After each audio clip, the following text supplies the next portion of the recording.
ስደት የገንዘብ ሳይሆን የእድል ጉዳይ ነው። ምናልባትም በ15 ቀን ካልሆነም በአንድ ወር ውስጥ ካልሆነ ደግሞ በ3 ወር ልትገቡ ትችላላችሁ። ለዛ ነው ስደት እድል ነው የሚባለው።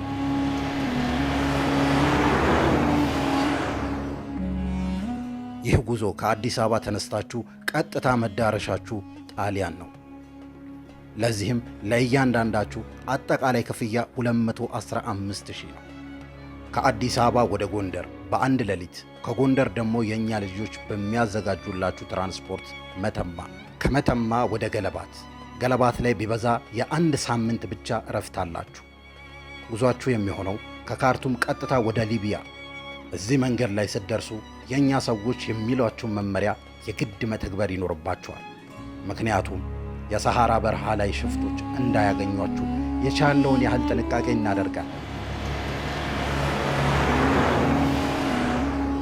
ያንን በረሃ ተጉዛችሁ እንደጨረሳችሁ አበቃ፣ በምቾት ወደምትፈልጉት ስፍራ መብረር ነው።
ተነስተሃል እንዴ?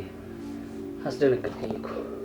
ምን አስደነገጠ ነው? እየሰራከኝ ነበር።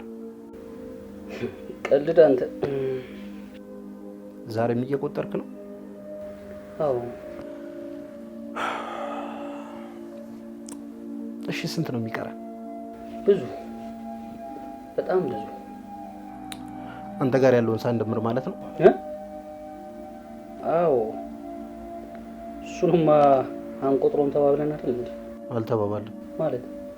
ማለትማ እሱ አንተ ጋር እንደሌለው እንቁጠረው ሳን የተባባለው ያው ለድንገተኛ ሀጃ እንጠቀመዋለን ነው። እሱማ እንደዛ ነው። እሺ አሁን ስንቀረን 175,000 ብር።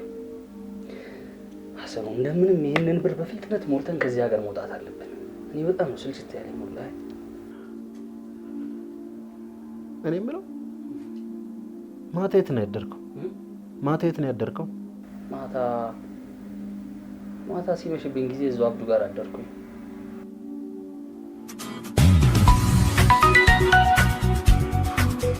ጌታዬ ሆይ መልካም ነገር ብቻ አሰማኝ። ሄሎ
በስልክ የትልቅ ሰው ድምጽ ነው ያለ እና ወጣት አልገመትኩም ነበር አይደል?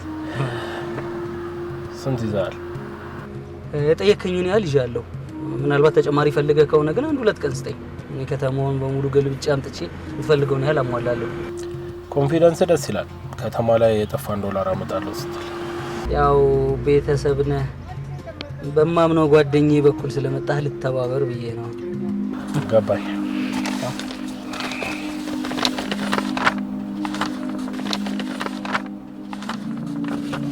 እንዴት አብዞ ወስጣለ? እዚህ ክፈታ።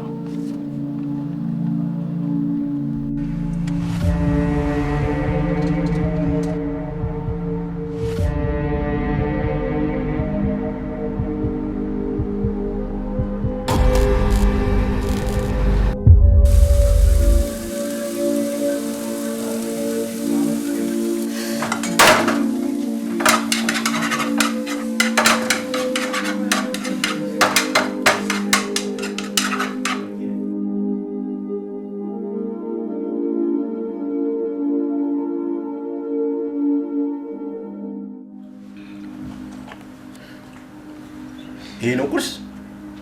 ይሄን ነው የምንበላው? አዎ። ምን ታከብዳለህ እንዴ?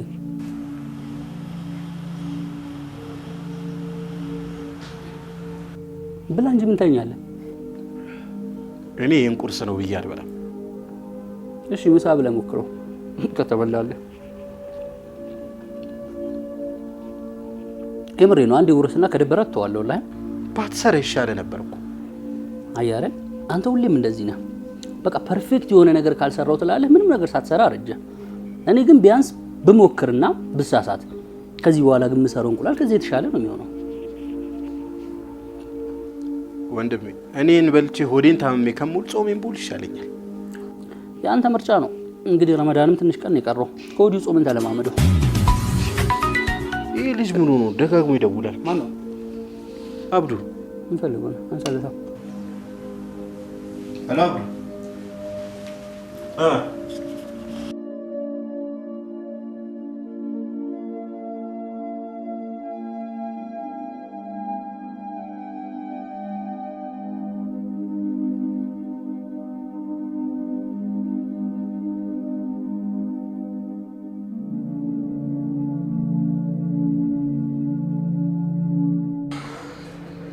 በጣም አጣደፍከኝ እኮ።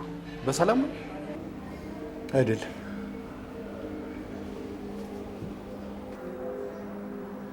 ምን ነው ችግር አለ እንዴ? አዎ ታዘዝ። ሻይ እነ ሰይድ እኮ ተያዙ። ምን? ሊቢያ በረሃ ላይ። ቆይ እንዴት ሊያስቻሉ? ሰሚራ ሞት ወደ ኋላ ቀርቶ ነበር። ያቺን መንገድ ከሌሎቹ ጋር ሌሊቱን ተጉዞ ቢያነጉት እኮ ነገር ሁሉ አልቆ ነበር። ግን አልሆነ። ሰሚር እኮ ደክሞት ሂዱ እያላቸው ነበረ፣ ግን አልሆነ። እሱማ እንዴት ትተውት ይሄዳሉ? እና ሶስቱም ነው የተያዙት?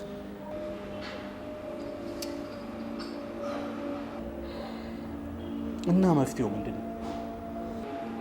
ጎንደር፣ ሱዳንና ሊቢያ ላይ የኛ ልጆች አሉ። ቢያንስ እንኳን ሴፍ እንዲሆኑና ሶስቱንም በትንሽ መላ እንዲለቀቁ ለማድረግ እየሞከሩ ነው። ሰው ማውቅ ደጉ። የኛን ጉዞ ለመጀመር በቅድሚያ እነሱ በሰላም መግባት መረጋገጥ አለበት። ታውቃለህ አይደል? ይሄ ነገር እኛ ላይ ቢፈጠር እነሱ ዝም እንደማይሉ እኛም ደግሞ ዝም ማለት የለብንም።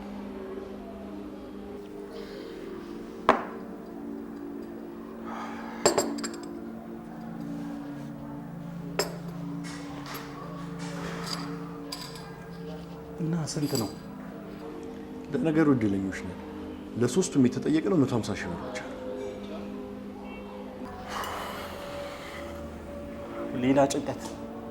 ሌላ ጭንቀት። የኛ ብር ሞላ አልሞላ እንላለን፣ ጭራሽ ሌላ ሀሳብ።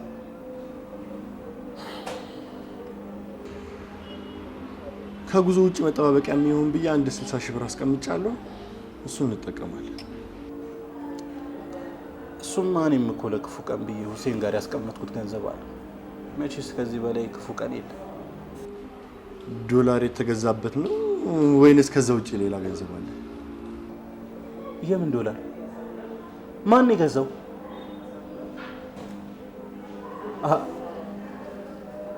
አይ አያደርገውም። እንዴት እኔን ሳማክረኝ ዶላር ይገዛል? እንዴት? መገዛቱማ ጥሩ ነበር። መያዙ ነው። ምን?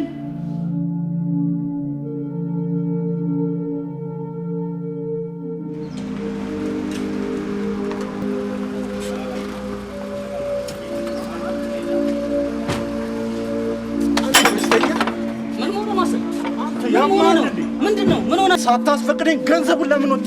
በገንዘቡ ጉዳይ ልትናገረኝ ነው የመጣው? በገንዘቡ ጉዳይ ልትናገረኝ ነው የመጣው? ጊዜ አልፎልኝ ተሳክቶልኝ ቢሆን ኖሮ አትናገረኝ። ልትሸልመኝ አትመጣም ነበር። እሺ፣ ለጋራ ስኬት ስል መስሎኝ የሰራሁት ለግሌ ነው እንዲያደረግኩት። ለጋራ ስል ነው እንዴ? ለጋራ ሀብቱ ምንድን ነው? ጓ ሚሊዮን የለኝ። እንዴት ነው መረጋጋው? ተረጋጉና መፍትሄ እንፈልግ። ልቀቀኝ። ቆይ ምንድን ነው እንደዚህ መሆን? በዚህ ሰዓት ተረጋጉና መፍትሄ እንፈልግ። እገድልሃለሁ። ሁልጊዜ ከእኔ ተቃራኒ እየቆምክ ማለት ነው። እያንዳንዱ ነገር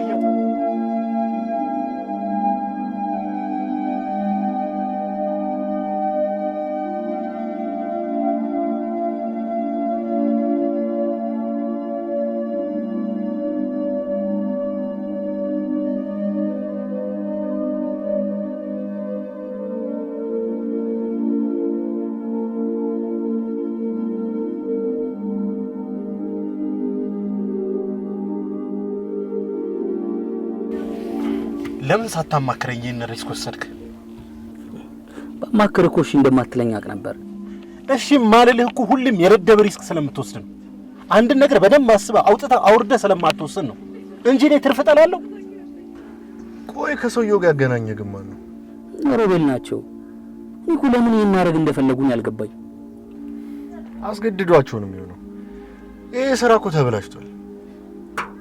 መይሶ ይሰማል። ይሄ ሁሌም እኮ በቃ እንደዚህ ነው። ሁሌም ከኔ ተቃራኒ እንደቆመ፣ ሁሌም የደደብ ሪስክ እንደወሰደ። አንድ ቀን እንኳን አይሻሻልም። ለነገሩ ያባቱ ልጅ ምንድን ነው ያልከው? ደግሞ እስቲ ምንድን ነው ያልከው? ምን ይዘጋል? ምን አባን ያልከው? አባረጋጉት። በቃ ወደዳችሁም ጠላችሁም የአንድ አባት ልጆች ናችሁ። እኔ እንደዚህ መባል አልፈልግም። ሰማኝ አብዱ፣ እኔ እናትም አባትም አንድ እሷ ነበረች፣ እሷ ሞታለች። አበቃ።